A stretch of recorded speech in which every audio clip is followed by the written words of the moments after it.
चाहता हूँ कि शहीद मकबूल पर 11 फरवरी 1938 को पैदा हुए और उन्होंने 2 शादियां की और 3 बच्चे थे, उनके 2 बेटे और 1 बेटी।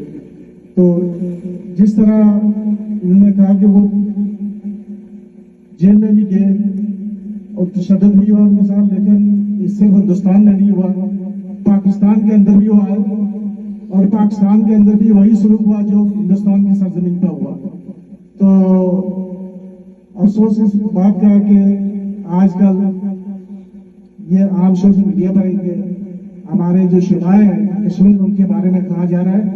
खून तो हमारी रगों में भी उसी तरह चलता है जिस तरह उनकी रगों में। जिस तरह उनके लीडर ने आजादी दी, इस तरह हमारे लीडर ने भी खड़े होकर आजादी की जो है ना वो डिमांड किया है। आजादी हर कौम का बुनियादी हक है और इस आजादी को लेने के लिए हर इंसान, हर कौम खड़ी होती है।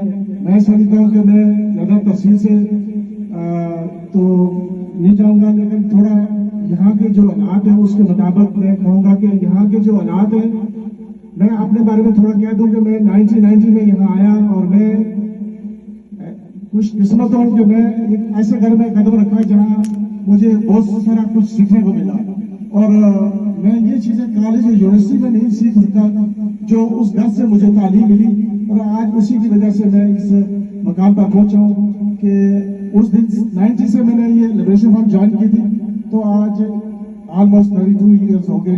तो ये जो इसी प्लेटफॉर्म से मैंने शुरू किया था। मैं शुक्रिया अदा करता हूँ हनीफ साहब का कि मैं इन्हीं के घर आया था और यहीं से मेरी इब्तिदा हुई थी। तो उसके बाद मेरे साथ ही जो मेरे साथ चलते रहे चौधरी इफ्तार साहब और सरदार गुलशन साहब, इन्होंने बड़ी मेरी सपोर्ट की, तो मैं इनका भी मशकूर हूँ। सिर्फ कहना ये चाहता हूँ कि हम जब तक अपने साथ दूसरों को नहीं बनाएंगे या उनकी राय नहीं लेंगे, हम अपनी मंजिल की तरफ नहीं पहुंच सकते। हमारा जो हमारी कौमी डिमांड है वो आजादी है, तो आजादी के लिए तो ये हमारा बुनियादी हक है, हम इसके लिए तो लड़ेंगे जिस तरह आपने शहीद मकबूल भट्ट ने ये कुर्बानी दी। और आज यासीन मलिक साहब जेल के अंदर है, वो भी फांसी के फंदे के लिए तैयार है। तो मैं समझता हूँ कि ये मिशन ये बरसी उस वक्त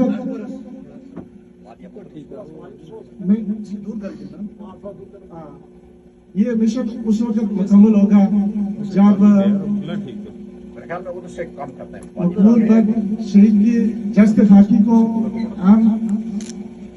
हमने पिछली दफा एक करारदाद में मंजूर की थी, तो वो लेकर जब तक हम कश्मीर के अंदर उनको तदबीर नहीं करते तब तक हम, ये भी हमारा एक मिशन है आजादी के साथ कि उनका जस्त खाकी जो है वो तिहाड़ जेल के अंदर है।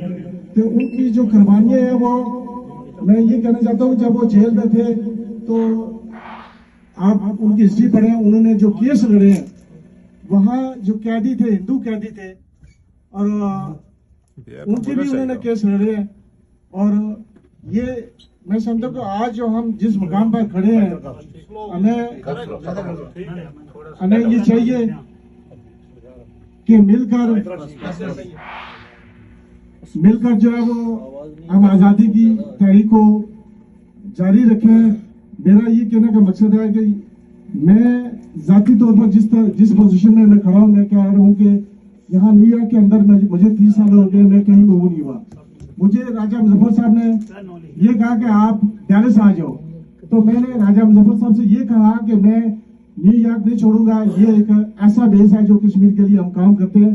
तो मैंने अपने बिजनेस को भी इस आजादी के लिए तरजीह नहीं दी। आपके सामने मैं आज अजीम साहब को पता है कि मैं सारा कुछ छोड़कर 24 आवर अपने आप को हाजिर रखा हुआ कि किसी वक्त भी कश्मीर के लिए कोई कहीं से आवाज आती है तो मुझे आप जरूर बुलाएं, मैं इंशाल्लाह हाजिर होता हूँ। तो मेरा काम जहां भी जाऊंगा मैं कश्मीर की आजादी के लिए बात करूंगा, मेरे हाथ में कश्मीर का झंडा होगा। मैं कभी भी पाकिस्तान का झंडा नहीं उठाता।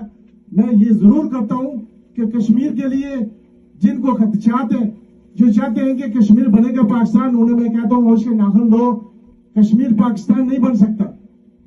क्यों? कश्मीर दो कौमी नजरिए के मुताबिक नहीं है। दो कौमी के मुताबिक जो स्टेटें थी वो कश्मीर के अंदर नहीं आती। कश्मीर एक अलग स्टेट है जहां दो कौमी नजरिया नहीं हो सकता। उसकी वजह यह है वहां 80% मुसलमान है और 20% जो है ना गैर मजहब है। तो ये महाराजा हरि सिंह ने उस वक्त जो फैसला किया था, ये गलत फैसला नहीं किया था। उसने इसलिए किया था कि अगर मैं हिंदुस्तान के साथ इराक करता हूँ तो ये 20% इनका क्या असर होगा, अगर मैं पाकिस्तान सारी ये जो मुसलमान है उनका असर क्या होगा, अगर मैं पाकिस्तान के साथ जाता हूँ ये 20% जो गैर मुस्लिम है तो इनके बारे में जो राय थी उसकी कि इनका जो तहफ़्फ़ुज़ है वो नहीं हो सकता। तो ये चंद जो चीजें होती है इसलिए हमें उठकर खड़ा होना पड़ता है। और जो इसकी मुखालफत करते हैं बहुत सारे पाकिस्तानी जो है वो मतलब 90 से लेकर मैं ये काम कर रहा हूँ तो हम कश्मीर का हमें झंडा नहीं मिलता था तो पाकिस्तान का झंडा होता था। तो आज ये वक्त आ गया है कि पिछले यौम यकजहती पे हम पाकिस्तान का झंडा वहां लेकर गए लेकिन पाकिस्तानियों ने झंडा वो लगाने नहीं दिया, कहना नहीं कश्मीर का आज के लिए नुकसान होता है। तो ये देखे हमने उनको समझाया, पावर कराया